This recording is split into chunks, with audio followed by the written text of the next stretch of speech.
భయభక్తులు కలిగి ఉన్నప్పుడు ఒక వ్యక్తికి ఏది మంచిదో ఏది చెడ్డదో, ఏది మేలో ఏది కీడో అనే సత్యమును గ్రహించగలడు.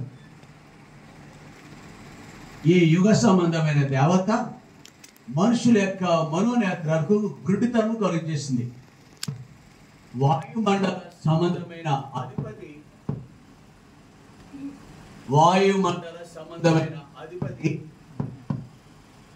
వాడి యొక్క వశములో మానవ జాతిని ఉంచుకున్నాడు. మనమంతయు ఆ కోవకు చెందిన వాళ్ళమే. కానీ ఆయా వ్యక్తుల ద్వారా వెలుగులోనికి రావటం జరిగింది. మనం దేవుని గురించిన యోచన కలిగింది. నిజానికి మానవ జాతి అందరూ కూడా త్రోవ తప్పి ఏకముగా పనికి మాలిన వాళ్ళయ్యారని లేఖనాలు సెలవిస్తున్నాయి. తరాతమ భేదం లేకుండా చిన్న పెద్ద లేదు, ధనిక దరిద్రుడు, ఇలాగున ఏ భేదము లేకుండా అందరూ కూడా త్రోవ తప్పి ఏకముగా పనికి మాలిన వాళ్ళయ్యారు. అయితే ఆయన కృప చొప్పున, కృప కలిగిన యేసు ప్రభు గురించి మనం విన్నాం. ఆయన కృప కలిగి వినయ భయభక్తులతో దేవుని దగ్గరికి రావటానికి ప్రభు సహాయం చేస్తారు మనకి.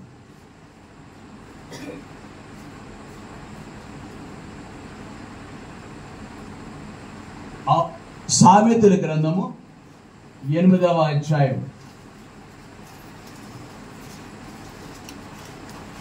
సామెతలు 8 13వ వచనం.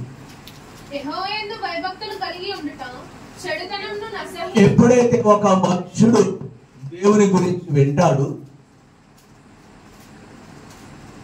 విన్న తదుపరి మంచి చెడ్డలు గ్రహింపు తనకి తెలుస్తాయి.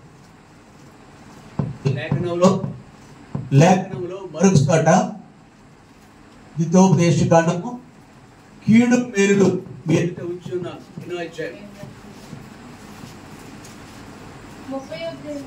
చదువు వచనం చెప్పు.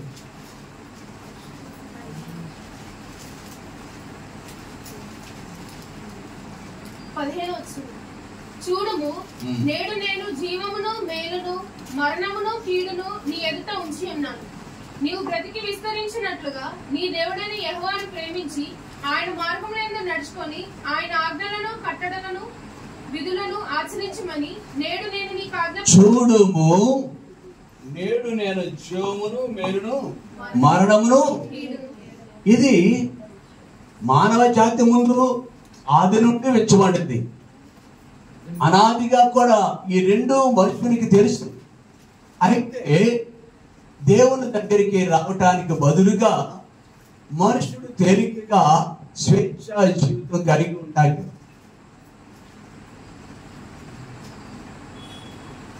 ఎక్కడున్నామంటే పలికేది దేవుని పలుకుతారు లేదా కానీ దుష్టుడు మాత్రం పలుకుతాడు. సాధారణ ఇది బైక్ ఇబ్బంది కూడా ఉంది.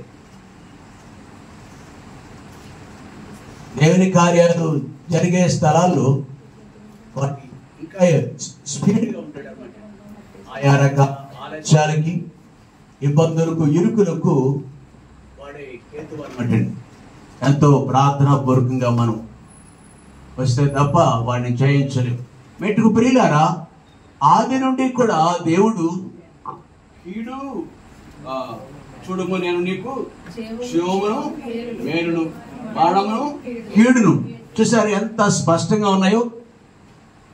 ఇవి ఉంచాడు. కానీ మనుషుడు దైవ భయము కోల్పోయి మేలైనది జీవంతో కూడిన మార్గానికి దూరంగా ఉంటూ ఆయన భయం కోల్పోయి దేవునికి దూరస్తుడిగా ఉంటున్నాడు. తద్వారా కీడుకు మరణానికి తను తాను అప్పగించుకుంటున్నాడు. ఎప్పుడైతే ఆయన యొక్క సువార్త వింటామో, మనం సామెతల గ్రంథంలో మనం చూసాం కదా, 8వ అధ్యాయం 11వ వచనంలో ఏమని రాయబడింది? యెహోవా యందు భయభక్తులు కలిగి ఉండుట. కాబట్టి ఇప్పుడు దేవుని దగ్గరికి వచ్చిన మనకు ఇది మంచి, ఇది చెడుగు, కీడు, మేలు అని రాయబడి ఉంది కదా. దైవ స్వార్థ విన్నప్పుడు ఆయా రీతులుగా పత్రికల ద్వారా కానీ, పుస్తకాల ద్వారా కానీ, దేవుని దాసుల ద్వారా కానీ, బహిరంగ స్వార్థ ద్వారా కానీ మనము ఆ సత్యమును వినినప్పుడు మన కళ్ళకు కట్టిన ఆ చీకటి, మనకును దేవునికి అడ్డుగా ఉన్న ఆ పొరలు రాలిపోవటానికి ఆస్కారం దొరుకుతుంది. అప్పుడు మనము చెడుకి దూరంగా వస్తాం. సామెతల గ్రంథము 3వ అధ్యాయము 8వ అధ్యాయం 13వ వచనంలో చెప్పబడిన రీతిగా దేవునికి దేవుని దగ్గరికి వచ్చి ఆ యొక్క చెడుగును మనం దూరం అయ్యే పరిస్థితులు కనిపిస్తాయి. చెడుకు దూరంగా వస్తాం. అంతే గర్వము, అహంకారము, దుర్మార్గత, కుటిలమైన మాటలు, ఇవి అంతవరకు మనలో భాగం. ఇవి మనుషులకు అత్యంత ప్రేమివి. చెడుతనం అంటే గర్వం, అహంకారం, ఇంకా గొప్ప బయట ఎన్నో చాలా ఉండవచ్చు. గర్వము, అహంకారము, దుర్మార్గత, కుటిలమైన, ఇట్లాంటి అనేకమైనవి. ఇవి రోతగా కనిపిస్తాయి ఎప్పుడైతే మనం దేవుని దగ్గరికి వస్తాము, దేవుని యందు విశ్వాసము కలిగి ఉంచుతాము. అంతేకాదు 14వ వచనంలో ఆలోచన చెప్పుటయు లెస్సైన జ్ఞానం ఇచ్చుటయు నా వశము, జ్ఞానాధారము నేనే. ఇప్పుడు ఒక మనుషుడు దేవుని యొక్క స్వార్థ విన్నాడు, దేవుని యందు విశ్వసించాడు, కీడు మేలుని గురించి అర్థమైంది, జీవము మరణం గురించి కూడా అతనికి తెలిసి వచ్చింది. ఇప్పుడు దేవుణ్ణి విశ్వసించుడు ద్వారా దానింటి వెలుపలికి వచ్చాడు. నేను వెలుపలికి రావాలని బుద్ధి వచ్చింది. అందుకే మనం లోకాసు వార్తలో 2 కుమారుల గురించి వింటాం. తప్పిపోయిన కుమారుడికి హీనస్థితికి దిగజారిన తర్వాత ఏమని రాయబడింది? అయితే అతనికి బుద్ధి వచ్చినప్పుడు తండ్రి వద్దకు వచ్చినాడు. అలాగే సువార్త వినిన తర్వాత దేవుని యందు భయభక్తులు ఉంచి, కాని వాటిని అనగా చెడుతనమును, అహంకారము, గర్వము, దుర్మార్గత, కుటిలత మొదలగునవి అనేకమైనవి. మరో రీతిగా చెప్పుకోవాలంటే శరీర కార్యాలు, వీటన్నిటి నుండి వెలుపలికి రావాలనే బుద్ధి పుట్టింది. తమ్ముడు, చెల్లి, అక్క, అన్నయ్య, తల్లిదండ్రులు, ఇట్లాంటి ఈ కామన్ సెన్స్ కూడా కొందరిలో కనబడదు. మనకి ఇది మనవాడు అనే గ్రహింపు కూడా ఉండదు. పశువులైనా ప్రేమిస్తారు కానీ తోటి మనిషిగా గుర్తించలేని దౌర్భాగ్య స్థితి మనుషుల్లో ఉంటుంది. ఎప్పుడైతే ఒక మనిషి దేవుని యందు భయభక్తులు ఉంచుతాడో చెడుతనమును దాని నుంచి వెలుపలికి రావటానికి, అంతేకాదు దానికి కావాల్సిన జ్ఞానం కూడా లెస్ అయిన జ్ఞానం. డిగ్రీలు చదివినంత మాత్రాన ఈ లెస్ అయిన అంటే మంచి మేలైన జ్ఞానం, అభివృద్ధి, ఆశీర్వాదాలకు పంచే జ్ఞానం. డిగ్రీలు చదువుకుంటే, డిగ్రీలు బజార్లో కొనుక్కుంటే వచ్చే జ్ఞానం కాదు ఇది. కేవలం దేవుని యందు భయభక్తులే ఈ జ్ఞానాన్ని మనకి ప్రసాదిస్తాయి. ఆ చెడు నుండి విడుదల పొందుతాం. అంతేకాదు 8వ అధ్యాయంలోనే ఈ సామెతల గ్రంథము 18వ వచనం, ఐశ్వర్య ఘనతలు స్థిరమైన కలిమియు నీతియు నా యొద్దనున్నవి. చూసారా? మొదటిగా మనము చెడుతనము కానీ అసహ్యమైన పద్ధతులన్నిటి నుండి దేవుని యందు భయభక్తులు కలిగి వచ్చేస్తాం. అంతేకాదు జీవ మార్గంలో ప్రవేశిస్తాం. మనం మంచి జ్ఞానము, మేలైన మార్గం దొరుకుతుంది, మంచి జ్ఞానం లభ్యమవుతుంది. 18వ వచనంలో ఐశ్వర్య ఘనతలను స్థిరమైన కలిమియు నీతియు. ఎందుకంటే ఏం కావాలి మనుషుడికి? వాటికి దూరం అయినాడు ఒక మనుషుడు. ఐశ్వర్యము, ఘనత, స్థిరమైన కలిమి, ఇవి బజార్లో ఎక్కడా దొరకవు, దేవుని ద్వారా వచ్చేవి. ఒకవేళ మనుషుడు స్వప్రయత్నముతో వాటిని సంపాదించినా కానీ అవి ఆ మనుషుడికి ఘనత తీసుకురావు, మేలు, ఆశీర్వాదం ఇవ్వవు. కేవలము అవి చెప్పుకోవటానికి ఉపయోగపడతాయి. మనిషికి తద్వారా మేలు ఏమాత్రం ఉండదు, నెమ్మది ఉండదు. అయితే దేవుడిచ్చుట ద్వారా, దేవుని భయభక్తులు కలిగి ఉండడం ద్వారా ఐశ్వర్యము, ఘనత, స్థిరమైన కలిమి, నీతియు. ప్రియ సహోదరి, దేవుని యందలి భయభక్తులు ఎన్నెన్ని రీతిలుగా మనకు మేలు చేసేదిగా ఉందండి, ఎన్నెన్ని రీతిలుగా. అయితే ఈ మార్గం గురించి ప్రియ సహోదరి, ఇప్పుడు మనం చూసాం కదా, దేవుని యందు భయభక్తులు కలిగి ఉండే ఈ మార్గంలో ఒక మనుషుడు వచ్చినప్పుడు, ఆ దేవుని యందు విశ్వసించినప్పుడు ఎలాగో తన యొక్క బ్రతుకు ధన్యమైపోయినదని చూసినాం.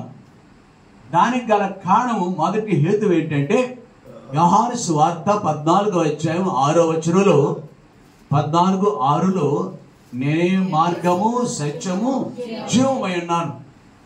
ప్రియ సహోదరి,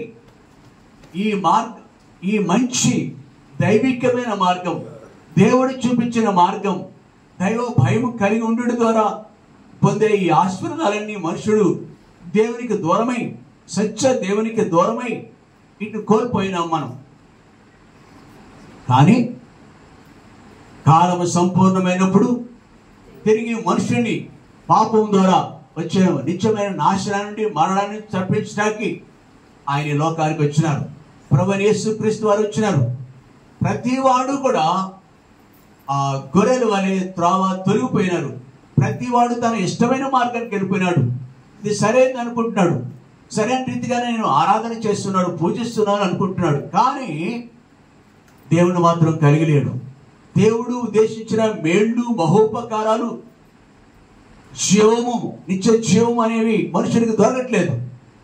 ఆ మార్గంలో లేనేడు, వాటి గురించి గ్రహింపే లేదు మనుషుడికి. అయితే ప్రభువైన యేసుక్రీస్తు వారి లోకానికి వచ్చుడు ద్వారా నేనే మార్గము, సత్యము, జీవమని చెప్పిన ప్రభు యొక్క స్వరం విని అనేకులు ఆయన విశ్వసించడం ద్వారా భయభక్తులు కలిగి ఉంచున్నాము. మనం భయభక్తులు కలిగి ఉన్నాము. తద్వారా ఈ మేళ్ళన్నీ మనం చూసిన సామెతల గ్రంథము 8వ అధ్యాయం 13, 14, 18, 19 వచనాల్లో మనం చూసిన ఆశీర్వాదాలన్నీ మనం పొందటం గల కారణం ఏంటంటే ప్రభువైన యేసుక్రీస్తు వారి లోకానికి వచ్చడం ద్వారా మనుషుడు పొందిన ఆశీర్వాదం. ఒకటి, మార్గంలోకి వచ్చినాం. నేనే మార్గము, సత్యము. ఇప్పుడు తెలిసింది ఇది మంచి, ఇది చెడు అని తెలిసింది. ఏదో ఒక ఆరాధన మార్గంలో, పూజా మార్గంలో, దైవికమైన మార్గం కలిగి ఉన్నానని అనుకుంటున్నాడు, కానీ భ్రమిస్తున్నాడు. ఎలా ఉంటుందంటే మనుషుల యొక్క విశ్వాసాలు, నమ్మికలు. ఎడారిలో ప్రయాణం చేసే ఒక వ్యక్తి కనుక ఉంటే దాహం తీర్చుకోవటానికి అక్కడ దాహం ఎక్కువ ఉంటుంది కదా, నీటి సదుపాయం ఉండవు. అంత కొన్ని వందల మైళ్ళు పాటు అది ఎడారి భాగం. అయితే తన దాహం అయినప్పుడు దాహం తీర్చుకోవటానికి నడిచే కొలది ఎక్కడో ఒక చోట నీటి కొంట ఉన్నట్టు, నీటి మడుగు ఉన్నట్టు అనుకుంటాడు, ఆశిస్తాడు. అదిగో అక్కడ కనిపిస్తుంది, నీళ్లు కదులుతున్నాయి అనుకుంటాడు అనమాట. తీరా చూస్తే నడిచే కొలది అది ఇంకా దూరం వెళ్ళిపోతున్నాడు ఉంటారు. అంటే అక్కడ నిజానికి నీరు కుంట లేదు, నీటి చెరువు ఏమీ లేదు. ఏంటిది? అసలు ఓయాసిస్ కూడా కాదు అది. అంతే. ఆ సూర్యరశ్మికి ఒక చోట ఎత్తు పొలాలు ఉంటాయి కదా, ఒక భాగంలో ఆ ఎత్తైన చుట్టూ ఇసుక మేటల మధ్య పొలములో ఆ సూర్యరశ్మికి అలా కదులుతున్నట్టు ఏదో అనిపిస్తుంది అంతే మనకి. అక్కడ చూసి అక్కడ దాహం తీర్చుకుందామని వెళితే ఆ నీళ్లు ఉండవు. అలాగున మనుషుడు భ్రమంలో ఉంటూ ఇది మార్గమని తలంచి, ఇదే మార్గమని తలంచి భ్రష్టులైపోయినారు మానవ జాతి అంతయు. మనము అందరూ కూడా అదే రీతిగా లోకానికి లోకము నటనలు మునిగిపోయినాం, వేషధారులు మునిగిపోయినాం, దేవునికి దూరస్తులైపోయాం. అయితే సమయం వచ్చినప్పుడు, కాలం సంపూర్ణమైనప్పుడు దేవాతి దేవుడు తన ప్రియకుమారుడైన యేసుక్రీస్తు లోకానికి వచ్చినాడు. ఆ భ్రమతో కూడిన బ్రతుకులో నుండి, వేషధారంతో కూడిన ఆ యొక్క ఆరాధనలో నుండి, అంటే స్పష్టంగా మీకు ఆ మాట చెప్పలేం బహిరంగంగా. కాబట్టి ఆయా పద్ధతుల నుండి ఆ భ్రమతో కూడిన అవి మేలు చేయు, జీవానికి నడిపించవు, పాపా నుంచి వెలుపలి తీసుకురావు, నెమ్మది దయచేయదు ఆ మార్గం, ఆ నమ్మిక, ఆ విశ్వాసం. కానీ ప్రభువైన యేసుక్రీస్తు వారు ఆహ్వానిస్తున్నారు కదా, ఈ లోకానికి వచ్చినప్పుడు నీవు మేలు పొందాలంటే కీడు మానము నీ మార్గంలో ఉంది. నేను ఎదుట కీడును మేలును, నీ ఎదుట జీవమును మరణమును ఆది నుంచి ఉన్నాయి. నాహు కాలంలో లేవా కీడు మేలు లేవా? జీవము మరణము లేదా? అనేకులు వెళ్ళి బోధిస్తున్నప్పటికీ ఆ మార్గాల నుంచి వెలుపల రావడానికి ఇష్టపడలేదు. ఈ రోజు దినాల్లో కూడా అంతే. వెళ్ళవయ్యా, మాకు చెప్పక్కర్లేదు, నువ్వెవడు మాకు చెప్పడానికి వీధుల్లో సువార్త ప్రకటిస్తుంటే నేనే మార్గము సత్యము జీవము అయ్యున్నానని ఆ యొక్క సువార్త చెప్పినప్పుడు ఏమాత్రం ఆలోచించే శక్తి లేదు. కానీ 100కి ఒక్కొక్కరు మాత్రమే దేవుని చిత్తములో నాశనాపు కోతు నుంచి వెలుపల రావడానికి ఎవరో ఒకరిద్దరు మాత్రమే ఆ యొక్క సువార్తను వింటున్నారు, విధేయత చూపిస్తున్నారు, దేవుని యందు భయభక్తులు కలిగి వినయ విధేయతలతో ఆయన్ని ఆరాధించే కృపకు తమను తాము అప్పగించుకుంటున్నారు. తద్వారా వాళ్ళు దేవుని యొక్క ఆశీర్వాదాలు పొందుతున్నారు, నిత్యత్వానికి వారసులు అవుతున్నారు. భూమి మీద నెమ్మది దొరుకుతుంది. సమస్త జ్ఞానమునికి మించిన దేవుడు అనుగ్రహించే సమాధానం భూమి మీద ఆ దేవుడిది. నేనే మార్గం సత్యం అని చెప్పిన దేవుని ద్వారా. అంతేకాదు, I am the only truth, నేనే సత్యం. సత్యం. నువ్వు అసత్యంలో ఉన్నావు, కాని మార్గంలో ఉన్నావు, కాని దాంతో ఉన్నావు నువ్వు. కాబట్టి ఆ స్థితిలో నీవు ఆశించి దొరకదు కదా, కీడుకు నిన్ను అప్పగించుకుంటావు అని లేఖనాలు సెలవిస్తున్నాయి. ప్రియ సహోదరి, అందుకే దేవుని యొక్క సువార్త విని లోబడిన మనము దేవుని యందు భయభక్తులు చూడు ద్వారా గొప్ప ఆశీర్వాదాలు మనం పొందినట్టుగా చూస్తున్నాం. దాని కొరకు ప్రభువైన యేసుక్రీస్తు వారి లోకానికి వచ్చినట్టుగా కూడా చూస్తున్నాం. మత్తయి సువార్త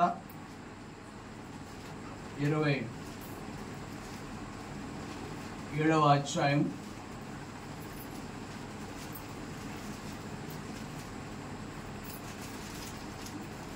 28వ వచనం అండి.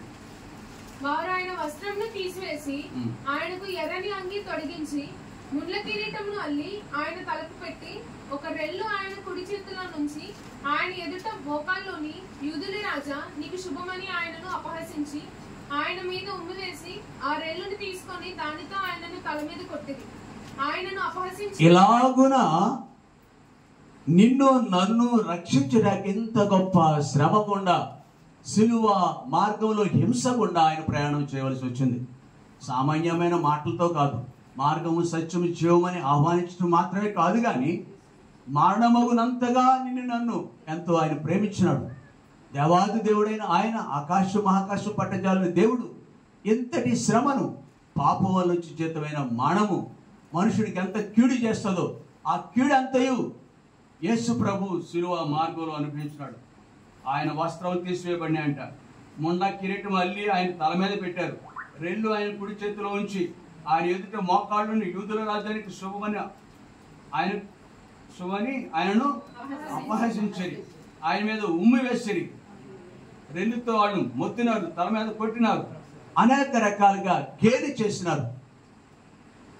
నీవు నేను పొందవలసిన ఈ నింద అంతటిని ప్రభువైన యేసుక్రీస్తు వారు భరించినాడు. ఓ సహోదరి, ఓ సహోదరుడా, ఈ రాత్రి ఒకవేళ దేవుని యొక్క సువార్త నీకు వినబడుతుంటే, మీకు వినబడుతుండే, ప్రభు అయిన దేవుడు లోకానికి వచ్చిన ప్రభు, మార్గము సత్యము జీవమని ఆహ్వానించిన ఆ ప్రభు ఎంతగా శాపగ్రస్తమైన మానవ పొందినంతగా తను తాను నీకు అప్పగించుకోండి, ఎంత ప్రేమించాడు. అందుకే లేఖనాలు అలా సెలవుస్తున్నాడు, దేవుడు లోకం ఎంతో ప్రేమించాడు. ప్రియుడా, ఎంత ప్రేమించాడంటే తన ప్రాణం కంటే నిన్ను ఎక్కువగా ప్రేమించాడు.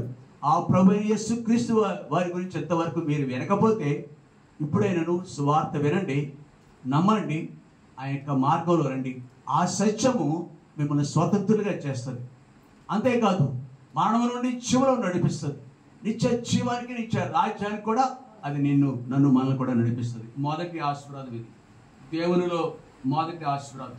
అందుకే ఇక్కడ హెబ్రీయులకు రాసిన పత్రికలో మనం ఏమని చదువు, వినయ భయభక్తులు కలిగి దేవునికి, దేవుని యందు భయభక్తులు లేకుండా ప్రీతికరంగా ఉండలేము. దేవుని యందు భయభక్తులు ఎలా చేస్తాయి? మనల్ని చెడుతనం నుండి ఎలాగునా మనం శుద్ధి చేసుకోవటానికి నీటిని వాడతాం. కొన్నిటిని శుద్ధి చేయాలంటే మరికొన్నిటిని వాడుతూ ఉంటాం. తారు లాంటిది అంటుకుంది అనుకోండి, కొన్ని దాగులు ఉంటాయి మచ్చలో పాలి, వాటికి కెమికల్స్ వాడతారు. పెట్రోల్ వాష్ అంటారు దాన్ని, లేకపోతే కిరోసిన్ అంటారు. ప్రియులారా, మనం శుభ్రం చేసుకోవడానికి ఆయా సమయాల్లో మనం శుద్ధి అవటానికి కొన్ని పదార్థాలు వాడతాం.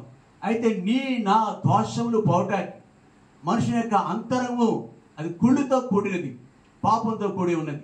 దాని నుండి విడుదల పొందటానికి క్రీస్తు రక్తమే కావాల్సి వస్తుంది. రక్త ప్రోక్షణ లేకుండా పాప నివారణ కలగదు.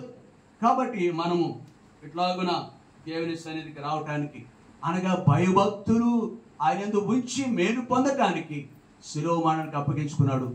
ఆ రక్తము ద్వారా, క్రీస్తు కాచిన రక్తంతో నన్ను కడిగి ఆయన మనల్ని దీవిస్తాడు, విడుదల చేస్తాడని మొదట మేలుగా మనం చూస్తున్న ఆశీర్వాదం. రెండవది ఇక్కడే మనం చూస్తున్నాం, మనం నిశ్చలమైన రాజ్యము కలిగి ఉందా? హెబ్రీయులకు రాసిన పత్రికలో 12వ అధ్యాయంలో మనం నిశ్చలమైన, ఎవరు దేవుని యందు భయభక్తులు కలిగి ఉండి లోకము నుండి, పాపము నుండి, నాశనపు మార్గం నుండి విడుదల పొందుతాము, దేవుని జీవపు మార్గంలోకి వస్తాము, అట్టి వారందరికీ దేవుని యొక్క రాజ్యంలో పాలుభాగస్తులు అవుతాం. ఈ లోకంలో మనుష్య రాజ్యాలు ఉంటాయి. ఈ ఇంచుమించు ప్రపంచం అంతట్లోనూ 4 లేక 5 సంవత్సరాలు రాజ్య పరిపాలన ప్రజలు ఒక అధిపతికి అప్పగిస్తారు. ప్రధానమంత్రి కావచ్చు, ప్రెసిడెంట్ కావచ్చు. ఆయా స్థలాలు రాజ్య పాలన ఆయా దేశాల్లో ప్రజలు వాడుకున్న రాజ్యాంగాన్ని బట్టి అధికారం అప్పగిస్తారు. ఈ పాలన ప్రజలకు మేలు చేయొచ్చు, లేక కీడు చేయొచ్చు. ఎందుకు మారుతాయంటే ప్రభుత్వాలు ఒక పార్టీ బదులు ఇంకో పార్టీ వస్తుంది, ఆ పార్టీ బదులు ఇంకో పార్టీకి వస్తుంది. ఎందుచేత వాడు సరిగా పరిపాలించలేదు కాబట్టి, మొదటి పార్టీ సరిగా పాలన చేయలేదు కాబట్టి, మేలు చేయలేదు కాబట్టి ఆ మనుషుడు మాకు వద్దు. ఇంట్లో కూడా సగం ఉంటారు. కొన్ని వాళ్ళకి అందరికీ ఒకరికి వెళ్తాయా? 100 సీట్లు ఒకరికి వస్తాయా? అదే. ఎంత చెడ్డోడైనా మావాడంటే, మనవాడిని ఎంత చెడ్డోడైనా మనం ఎంతగానో ప్రేమిస్తాం. మనం రంగుని బట్టి ప్రేమిస్తాం, ఇంటి పేరుని బట్టి ప్రేమిస్తాం, ఇంకా ఏవో చాలా ఉంటాయి మనవాడని చెప్పుకోవటానికి. అలాగే రాజ్య పరిపాలన, ఒక మనుషుడు ఎంతటి గొప్పవాడైనా కానీ, మన భారతదేశంలో రాష్ట్రాలు పాలించిన ముఖ్యమంత్రులు అంటాం, దేశాన్ని పాలించిన వ్యక్తిని ప్రధానమంత్రి అంటాం. 3-4 దఫాలుగా మహా అయితే దేశాన్ని పాలించిన వాళ్ళు లేకపోలేదు. పార్టీ జోలికి మనకు అనవసరం. కొన్ని రాష్ట్రాల్లో, ఒరిస్సా రాష్ట్రంలో 4 దఫాలుగా ఒక ముఖ్యమంత్రి ఉన్నాడట.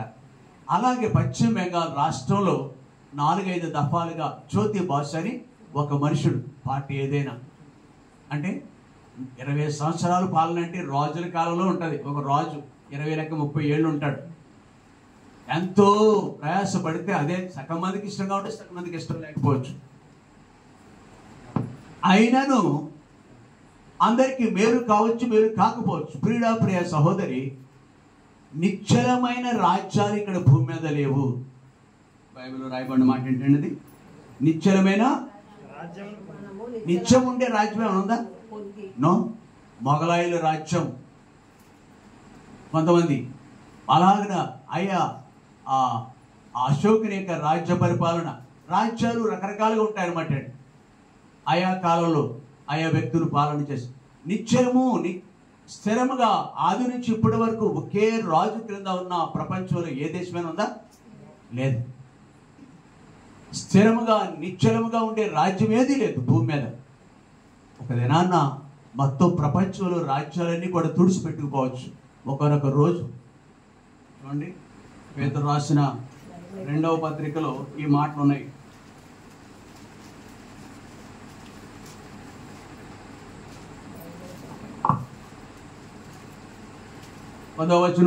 అయితే 3వ అధ్యాయం 10వ వచనం నుండి. అయితే ప్రభువును దొంగ వచ్చినట్లు వచ్చును, ఆ దినమున ఆకాశములు మహాధ్వనితో గతించిపోవును, పంచభూతములు మితటమైన వేండ్రంతో లయమైపోవును, భూమియు దాని మీద ఉన్న కృత్యములు కాలిపోవును. చూసారండి, ఎప్పుడైనా జరిగిందా గతంలో? భూమి పుట్టినప్పటి నుంచి. ఒకవేళ సొదొమ గొమొర్రా అనే ప్రాంతంలో ఆ రెండే కాదు, ఇంకా మరికొన్ని అని రాయబడి ఉంది ఆ వాక్యంలో. అక్కడ అమ్మా దేవుని యొక్క ఉగ్రతకు గురైన దుర్మార్గపు జీవితాలు బట్టి ఆ రెండే కాదు, మరికొన్ని పట్టణాలు ఉన్నాయండి, బైబిల్లో రాయలేదు. అవన్నీ కూడా అగ్ని గంధకాలతో కాల్చివేయబడ్డాయి. దానికి పూర్వము నోహు కాలంలో జలప్రళయం ద్వారా ప్రపంచమంతయు నాశనమైపోయింది. అప్పటి నుండి నిలిచి ఉన్న ఈ దేశము ప్రజలు కూడా రాజ్యాలు అలా కొనసాగుతూ ఉన్నాయి. ఏ దేశమైనా, ఏ పాలన అయినా, ఏ మనుషుడిదైనా, ఏ రాజులైనా, ఔరంగజేబుదైనా, అక్బర్దైనా, అశోకుడిదైనా, మరొక ప్రస్తుత కాలంలో ప్రజాస్వామ్యంలో ఉన్న రాజ్యాలైనా కొద్ది కాలం ఉంటున్నాయి. ఈ దేశాలు భూభాగం కూడా లయమైపోతాయండి. చూడండి, ఇక్కడ అదే చదువుకున్నాం కదా మనం. ఏముంది మరలా? అయితే ప్రభు దినము దొంగ వచ్చినట్లు వచ్చును, ఆ దినమున ఆకాశములు మహాధ్వనితో గతించిపోవును, ఆ దినమున ఆకాశం మహాధ్వనితో గతించిపోను, పంచభూతమైన వేటంతో లయమైపోను, భూమి దాని మీద ఉన్న కృత్యములను. భూమి పుట్టినప్పటి నుంచి భూగోళమంతటికి కీడు ఇలాగున జలప్రయం తర్వాత ఏమీ సంభవించలేదు, కానీ ఇలా జరగనే ఉంది. అంటే భూమి మీద ఉన్న రాజ్యాలు, ఎవరి రాజ్యమైనా, ఏ రాజ్యమైనా, ఎంత అభిమానించినా, నీవు నేను, ఏ పార్టీనైనా, ఇవన్నీ కూడా ఒక రోజున ఏమైపోతాయి? తుడుచుకుపోతాయి. జలప్రళయం ద్వారా తుడిసిపోయినట్టుగా ఇవన్నీ తుడిసిపోతాయి. మన ఆశ పెట్టుకోక్కర్లేదు. అబ్బాబ్బా ఇంత అభిమానించే అవలేదు, ఎమ్మెల్యే అవ్వలేదు, ఎంపీ అవ్వలేదు, అభిమానించే అతను మినిస్టర్ అవ్వలేదు, ఆ పార్టీ ఏం కనపడలేదు. బాధపడకు నీవు, అవి మనకు అక్కర్లేదు, వాటితో మనకు పని లేదు. కొద్దిపాటి అభిమానం ఉంటే ఉండొచ్చు. మనం దృష్టించేది ఎన్ని ఉన్నా, దీంట్లో ఎంత అభిమానం మనకి కలిగి ఉన్నా, దేన్నో అభిమానిస్తున్నప్పటికీ ఏదో ప్రభుత్వాన్ని నిజముగా మన దృష్టి వీటి మీద లేనే లేదు. దేవుని పిల్లలకి దేని ఉందండి? నిశ్చలమైన మరొక రాజ్యం ఉంది.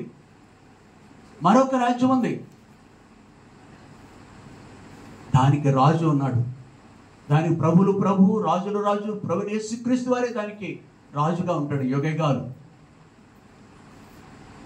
ఆ యొక్క రాజ్యంలో యేసు ప్రభు అంటున్నాడు, ఆయన భూమి మీదకి వచ్చిన తర్వాత సువార్తలో మొదటి మాట అదే.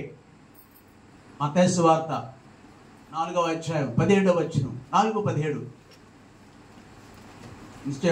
అప్పటి నుండి యేసు పరలోక రాజ్యం సమీపించుచున్నది కనుక మారు మనసు పొందునని చెప్పుచు, పరలోక రాజ్యం సమీపిస్తుంది. ఓయ్ బయలు, ఈ పార్టీ ఆ పార్టీ అని సోషల్ మీడియా అంట పచ్చి బూతులు అన్నమాట. సోషల్ మీడియా ఎవరికి ఇష్టం వచ్చినట్టు బూత్ తిడుతూ మెసేజ్లు పెట్టేయచ్చు.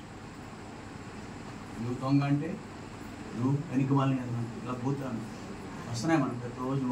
మన నంబర్లు ఎక్కడ దొరుకుతాయో వాళ్ళకి తెలియదు, నాకు అర్థం కాదు. నువ్వే 10 సార్లు దొంగ. ఎదుట వ్యక్తి దే నెవర్ కాదు. ఈ రాజ్యాలు మనవి కాదు. ఈ దౌర్భాగ్యంలో ప్రేరు పెట్టద్దు. మనం మన రాజ్యం ఎక్కడుంది? అంత ఇష్టపడరేమో కానీ పరదేశులము ప్రియులారామ పురమిది కాదెప్పుడు. మొన్న ఆదివారం పాడుకున్నాం అనుకుంటా ఇంకో పాట. ప్రకాశమైన ఆశ్చర్య దేశము ప్రియ దేశము నా ప్రియ దేశము ప్రియ దేశము నా ప్రియ దేశము. చరణం. సంత విధులు లేవు.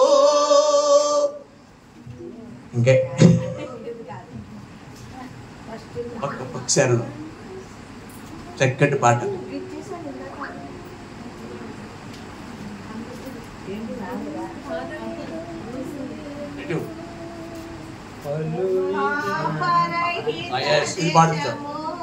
ఒక్క ఆగండి, పిచ్చి మీ పిచ్చి కాలదు, ఒక్క నిమిషం.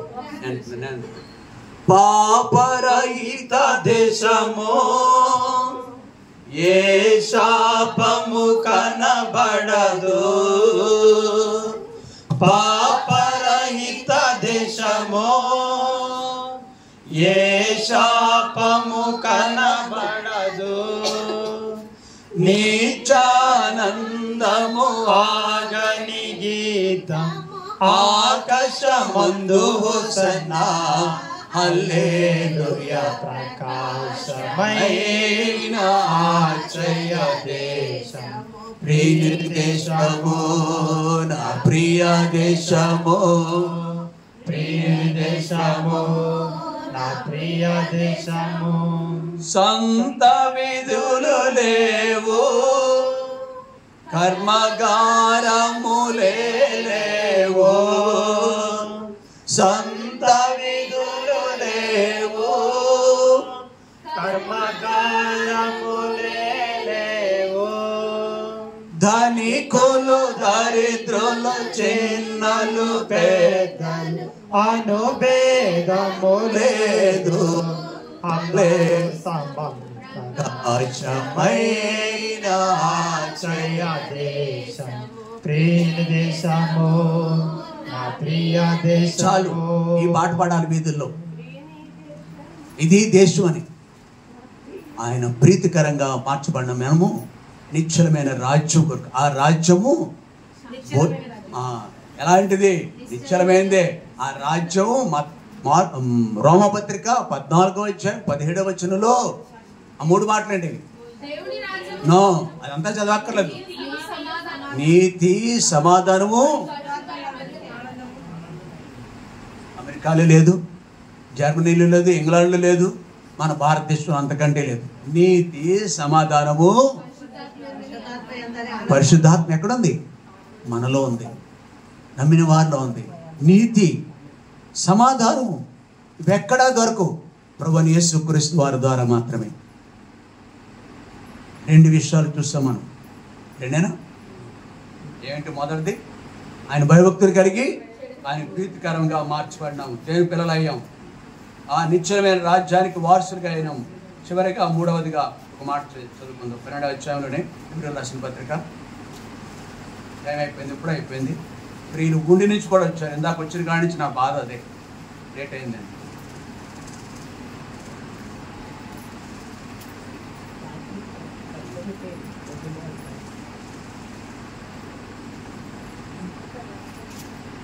ఎలా అనగా మన దేవుడు దహించు అగ్ని అయి ఉన్నాడు.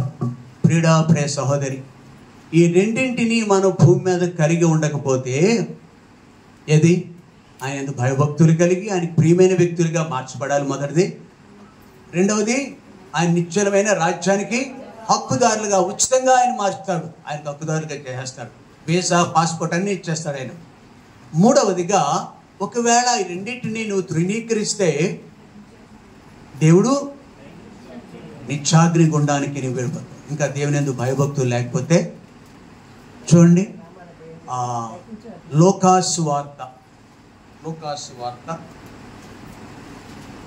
19వ అధ్యాయం 27వ వచనం. మరియు నేను తమ్ముని ఏలుటకు తమ్మును ఏలుటకు ఇష్టం లేని నా శత్రువులను ఇక్కడికి తీసుకుని వచ్చి నా ఎదుట నిత్య నాశనము అని అర్థం. ఎవరెళ్ళు? ప్రభుని నమ్మునవాడు. ప్రభుని. మత్తయి సువార్త 25వ అధ్యాయం 30వ వచనం. మత్తయి సువార్త 25:30 వచనం. 30. మరియు పనికిమాలిన ఆ దాసుని వెలుపటి చీకటిలోనికి త్రోసివేయుడి, అక్కడ ఏడ్పును పండ్లు కొరుకుటయు ఉండునని. రాయబడిన మాట ఏంటంటే, పనికి మారిన ఆ దాసుని వెలుపలికి చీకటిలోనికి ఎవరు? ప్రభుని నమ్మనవాడు. అక్కడ ఏడుపును సంహరింపబడతారు, నాశనం అయిపోవటం, నిత్యాగ్ని గుండానికి. ఇదే నిత్యాగ్ని గుండం అంటే ఆయన దహించు. ఆయన భయభక్తులు కలిగి భూమి మీద మంచి ప్రీతికరంగా ఆయన పిల్లలుగా జీవించి ఆధిక్యత ఇస్తాడు. రెండవది, యుగయుగాలు ఉండే దేవుని యొక్క నిత్యమైన రాజ్యానికి హక్కుదారులుగా చేస్తాడు. అంతేకాదు మూడవదిగా నిత్య నాశనాన్ని నుండి కూడా మనల్ని రక్షిస్తాడు. యుగయుగాలు ఆయనతో ఉండే ఆధిక్యత. కాబట్టి ఇంటి ప్రభువుకి మనం అప్పగించుకుందాం. మన ఇంటి వారికి కూడా సువార్త చెబుదాం. ఆ ఈ గ్రహింపులోకి తీసుకొద్దాం. మన ఇరుగు పొరుగు వారికి ఈ సత్యమును నేర్పిద్దాం. ప్రార్థన చేసుకుందాం.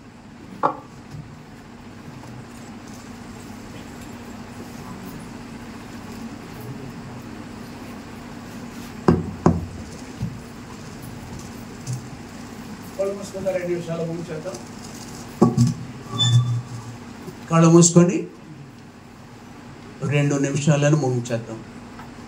కొంచెం ఆలస్యం కాకపోతే ఇంకొక 15 గంట 20 నిమిషాల ముందు మనం ముగించేవాడు. క్రీస్తుని రాక ఏ క్షణమో ఎదుర్కొన నీవు సంసిద్ధమా? క్రీస్తుని రాక ఏ క్షణమో ఎదుర్కొన నీవు సంసిద్ధమా? నేడే యేసుని స్వీకరించు, క్రీస్తుకై నీవు జీవించుమా. నేడే యేసుని స్వీకరించు, క్రీస్తుకై నీవు జీవించుమా.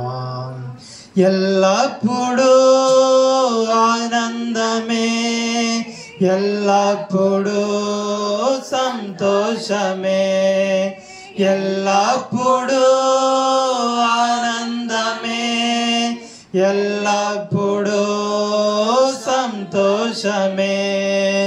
యేసుని రాజ్యము అది నిశ్చలమైనది, యేసుని రాజ్యము అది నిశ్చలమైనది. చాలు పాడాలు ఉంది, కానీ మన ప్రియులు మరి దూరం కూడా వెళ్ళాలి కదా.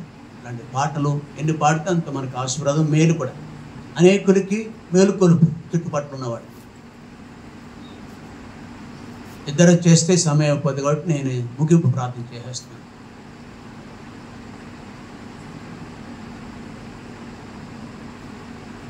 పరిశుద్ధుడైన మా తండ్రి, నమ్మకమైన మా ప్రభువా, నీ వందనాలు చెల్లించుకుంటున్నాను. లోకంలో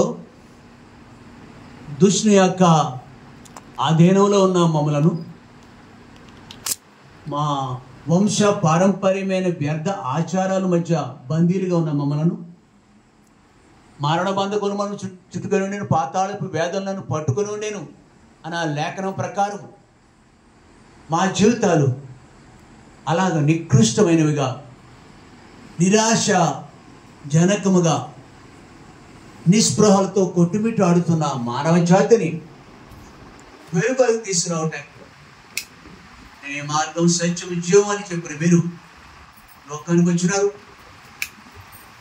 నీ ప్రాణము ధారపోసి మీరు కాల్చిన రక్తంతో నీ అందు విశ్వసించిన వారిని మమ్మల్ని కడిగి శుద్ధీకరించి నీ పిల్లలుగా చేశారు. నీ అందు భయభక్తులు కలిగి ఉండడం ద్వారా చెడుతనం నుండి, హేయమైన ఈ పనికి మాలిన సామాజిక పరమైన వాటినన్నిటి నుండి మాకు విడుదలించినందుకు వందనాలు చెల్లించుకున్నాను. రక్షించినందుకు వందనాలు. నీ రాజ్యం కొరకైన శుభప్రదమైన నిరీక్షణ మాకు ఇచ్చినందుకు అన్నారు. నీ రాజ్యము భౌతికమైనది, మేము చూసే వ్యక్తుల మధ్య ఈ ఉన్న అసహ్యమైనది కాదు. అది యుగయుగాలు ఉండేది. మా దేవుడు శాశ్వతుడు, ఆయన రాజ్యం శాశ్వతం. మీరు రాజుల రాజు, ప్రభులో ప్రభు. ఆ రాజ్యానికి మమ్మల్ని హక్కుదారులుగా నీ ప్రియకుమారుడు ద్వారా మమ్మల్ని మీరు అంగీకరించినందుకు, మరిచినందుకు నా చెల్లించుకుంటున్నాను. అంతేకాదు ప్రభా, ఈ లోకంలో దేనికైనా ఒక మూల్యం చెల్లించినప్పుడు మాత్రమే అది మాదవుతుంది.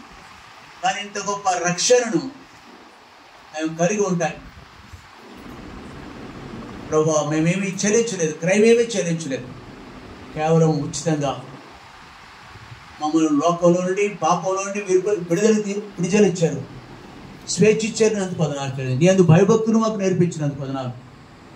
అంతేకాదు నిశ్చలమైన రాజ్యానికి హక్కుదారులుగా చేసినందుకు కూడా మనం ఆచరించుకుంటూ, దేవా నిత్య నాశనం నుంచి కూడా మమ్మల్ని తప్పించారు. నేను నమ్మని వారికి గొప్ప శిక్ష, అగ్ని ఆరదు, పురుగు సావదు. దేవా ఆ దుస్తులో నుంచి కూడా మీరు దహించు అగ్ని. ఈరోజు లోబడితే మీ పిల్లలకు అంగీకరిస్తారు. భూమి మీద నీకు ఇష్టమైన మనుషులకు సమాధానం అని చెప్పబడిన లేఖన ప్రకారం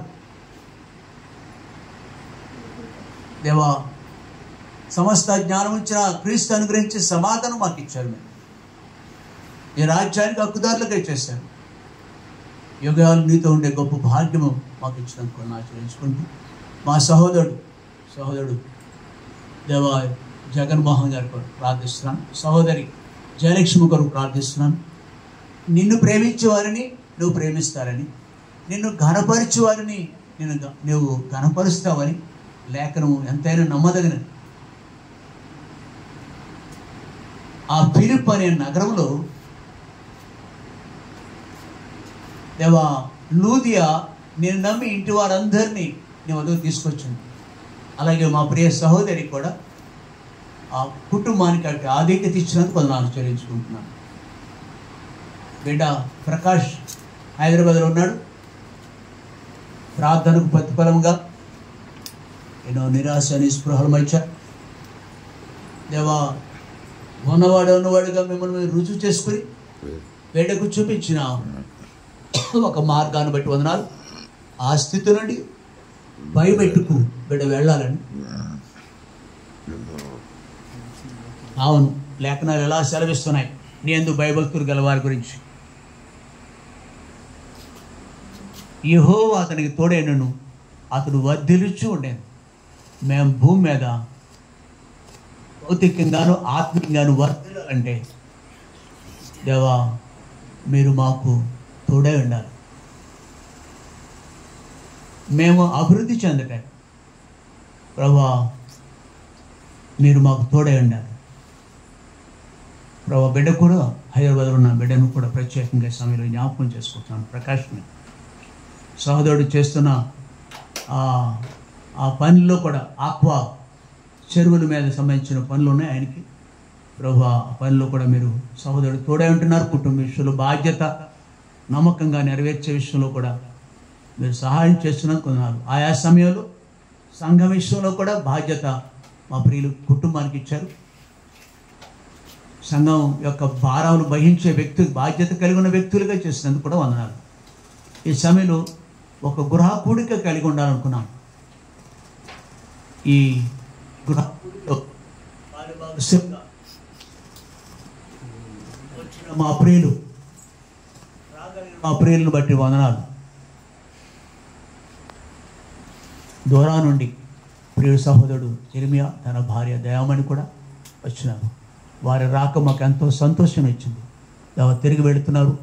మంచి ప్రయాణం దయచి ఇంటికి చేరి ప్రభు మాతో ఉన్నాడు, మంచి ప్రయాణం ఇచ్చాడని స్తుతించుకోవడానికి సహాయం చేయండి. అలాగే స్థానికంగా ఆయా గృహాల నుంచి మా ప్రియులు మా సహోదరిని కుటుంబాన్ని ప్రేమించి దేవా రాగలిగారు. కొంత సమయం దేవుని కొరకు కేటాయించారు. అవును, ఈ విధంగా మేము దేవుని యందు భయభక్తులు కలవారమని మేము క్రియాపూర్వకంగా విశ్వాసంతో పాటు క్రియలు కావాలి. మాకు క్రియలు కలిగిన విశ్వాసులుగా రుజువు చేసుకున్న మా ప్రియులందరూ బట్టి నీ పొందనాలు. ఒకరిని ఒకరు మేము ఒకరికంటే మరొకరు యోగ్యులని ఎంచాలి. అలాంటి కృప మాకు అనుగ్రహించినందుకు కూడా వందనాలు చెల్లించుకుంటూ రాగలిగిన వారందరినీ దీవించండి. తిరిగి వాడు వెళుతున్నారు ఇంటికి, నీ సన్నిధి వారితో ఉండనివ్వండి దేవా. రేపు అలాగే శుక్ర శనివారం పరిచర్లు కూడా మా తోడండి దేవా. మిగిలిన దినాలు మాకు ఆశీర్వాదకరంగా చేయండి. ఈ ప్రాంతంలో అనేకులు నిన్ను ఎరగని వారు ఉన్నారు. బహుశా ఈ పూట కొద్దిమంది ద్వారా ప్రియుల ద్వారా స్వార్థ పత్రికలు వెళ్ళి ఆ పత్రికల ద్వారా మీరు వారితో మాట్లాడమని, కార్యం చేయని మరికొన్ని నూతన ఆత్మలు దేవా చీకట్లో నుండి వెలుగులోనికి, మానవులో నుండి జీవంలోనికి నడిపించమని ఘనత మహిమ ప్రభావాన్ని ఆరోపించుకుంటూ ఈ కుటుంబాన్ని దీవించమని యేసునామమున స్తుతించి ప్రార్థించి వేడుకుంటున్నాం తండ్రి. ఆమేన్. తండ్రి అయిన దేవుని ప్రేమ, కుమారుడైన యేసుక్రీస్తు వారి యొక్క కృప, పరిశుద్ధాత్మ యొక్క అన్యోన్య సహవాసం సదాకాలం చేరున మనందరికీ, ప్రత్యేకంగా కుటుంబీకుడు సహోదరుడు జగన్మోహన్ ఆయన భార్య బిడ్డలకు తోడై నడిపించును గాక. Amen. Praise the lord.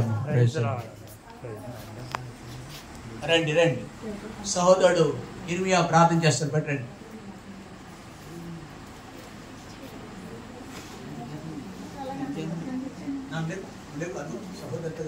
Prakash చూస్తున్నావు కదా, ఓకే ఇది పరిస్థితి. ప్రకాష్ పలహారం కొరకు జర్మీ అంకుల్ ప్రార్థన చేస్తున్నారు, లోపల ఉన్నారు జర్మీ అంకుల్. చెప్పాలా ఇవాళ వచ్చి ఎప్పుడు వస్తారా ఏంటి అన్నట్టుగానే